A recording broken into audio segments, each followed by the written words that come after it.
Alors je vais mettre moi aussi au fond de l'adaptabilité hein, dans mon questionnement. L'équipe Jean Nouvel, on commence par quoi, au fond? Parce que On on commence a... par la crise.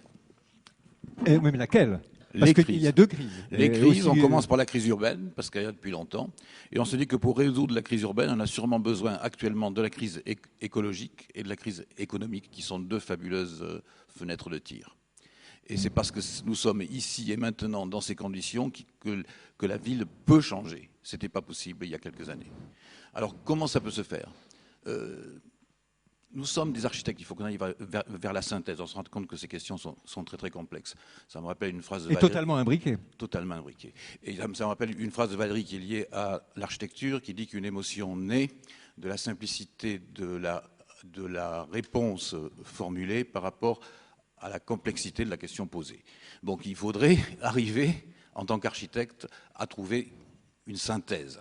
Alors nous en proposons une. Nous en proposons une qui est liée à la révélation de ce qui est là.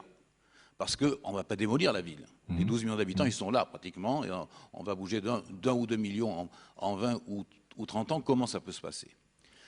Au vu de nos engagements, on est obligé de mieux isoler les bâtiments. On est obligé de prendre en compte la crise énergétique par production d'énergie aussi.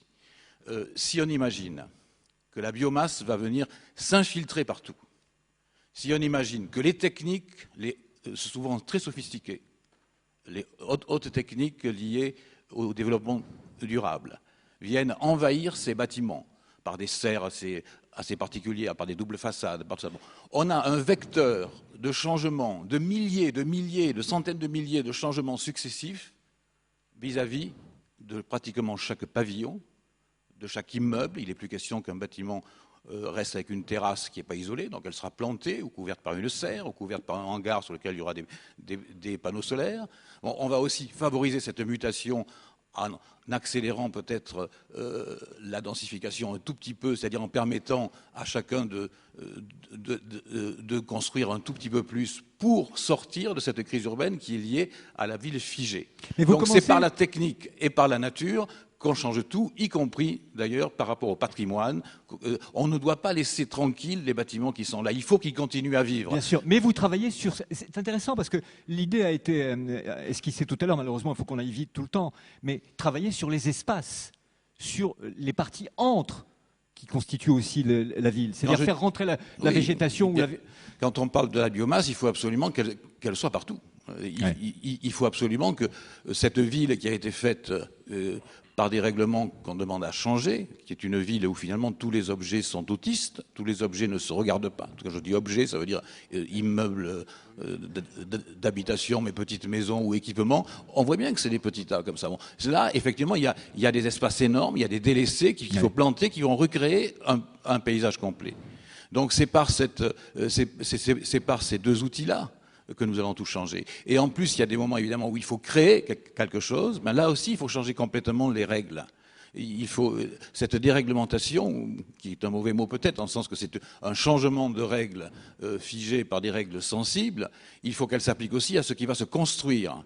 Et il y a des moments où on va construire de nouveaux centres. Or, on sait depuis près d'un siècle qu'à chaque fois qu'on construit sur des règlements aussi simplistes, on construit ces petits tas qui n'ont rien à voir les uns avec les autres et qui créent une anarchie absolument incroyable. Donc, il faut revenir à la forme et au type. Donc, là, on est obligé de proposer des choses qui ont des règles sensibles, précises, sur la hauteur, sur la forme, effectivement. On va revenir sur la hauteur, mais restons un instant sur la biomasse, parce que cette question environnementale est quand même d'une très grande importance.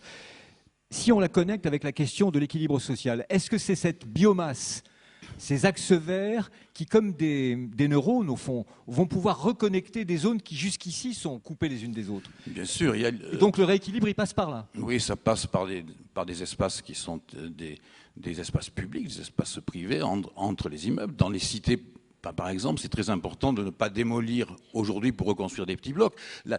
Tout l'espace public qui est là, il faut le végétaliser, il faut que ce soit des espaces de jeu. Les lisières, les bordures de la ville doivent devenir aussi des espaces de rencontre et des points depuis lesquels on va visiter et se promener dans les bois et dans les champs qui sont séparés par des haies, dans lesquels les enfants viennent taper dans un ballon, etc. Bon, dans lequel il y a l'horticulture et les serres qui se développent. Donc c'est la vie, c'est la vie qui va changer. Et si on appelle notre projet Naissance et Renaissance de 1001 bonheur parisien, c'est bien parce que là, à chaque fois, on crée des nouvelles conditions de vie qui sont plus agréables, des appartements qui sont plus grands. On crée aussi une mobilité énorme en supprimant le zoning, c'est-à-dire qu'on peut créer des lofts dans des locaux d'activité, aller créer des appartements dans des immeubles de bureaux, etc. Oui, je vous voyais réagir sur la reconnexion. Ouais. Oui, je vous prie d'ailleurs d'arriver très en retard. J'étais tout simplement au ministère de la Santé à présenter le Grand Paris dans le cadre du programme national Nutrition Santé. Et il ne parle pas d'urbanisme. Et ce que vient de dire Jean, c'est 1001 petits bonheurs, c'est l'évolution d'une ville qui doit conduire, entre autres, à la santé publique. Tout ce qui vient d'être dit, ça conduit à ça, au-delà de la forme architecturale. Et c'est ça qui importe dans tout ce qui est en train de se passer ce matin ici et ce matin au ministère de la Santé. Mais quand vous dites plaisir, je voudrais qu'on s'arrête un instant sur le mot, parce qu'il n'y a pas de petit plaisir ou bonheur, mais pourquoi pas plaisir aussi d'ailleurs au fond, hein.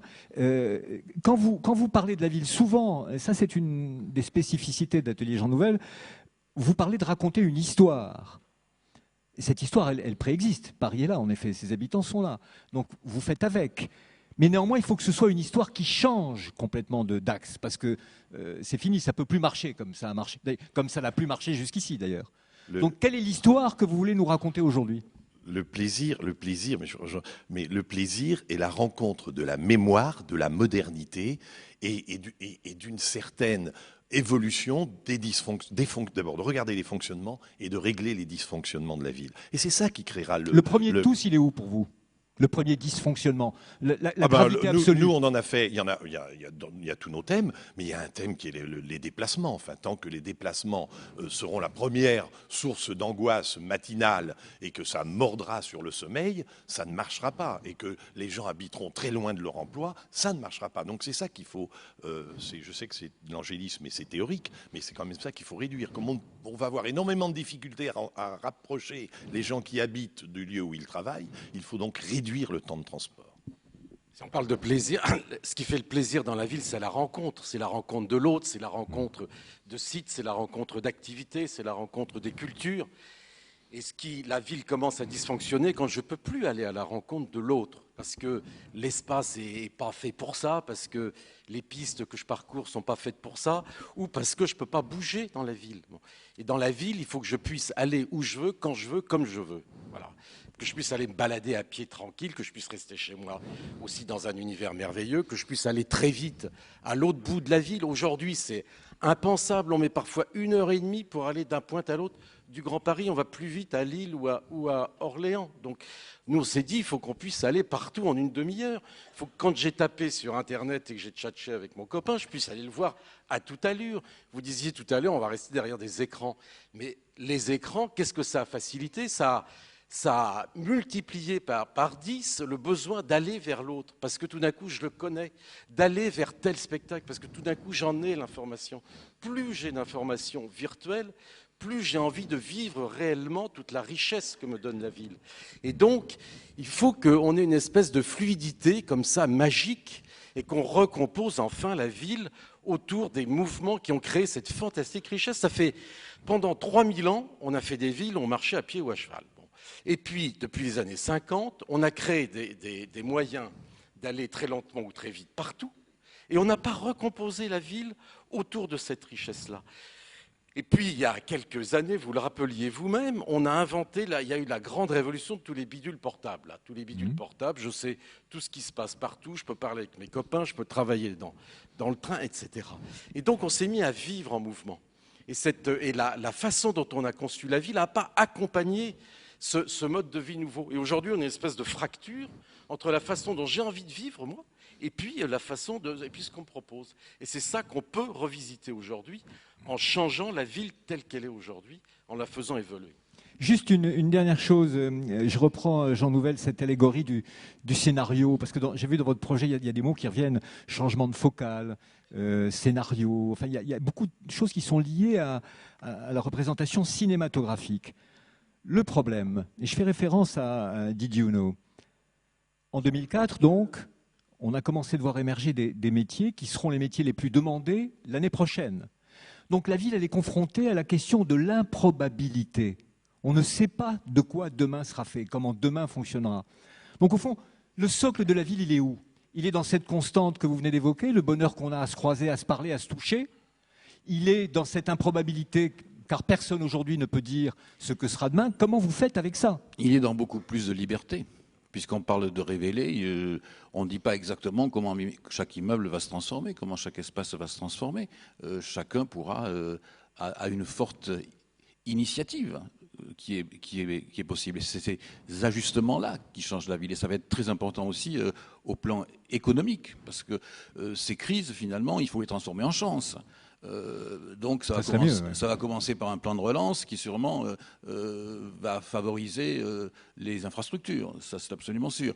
En économie, si on part dans une économie comme celle-là, on va favoriser les PME, parce que si on commence à transformer des bâtiments à un étage, à un autre, des bâtiments industriels, en équipement ou en logement, bon, c'est plus du tout ces grands ensembles qui se construisent. C'est une économie beaucoup plus profonde. En même temps, si on admet que chacun peut augmenter un peu la surface de l'endroit où il est par des doubles façades qui agrandissent les appartements, par les toitures, etc., bon, on augmente la valeur patrimoniale de chacun, ce qui est très très important aussi au plan économique. Ensuite, il y a tout le temps gagné en termes de transport, ça a une valeur, c'est un coût social, mais c'est aussi un coût économique.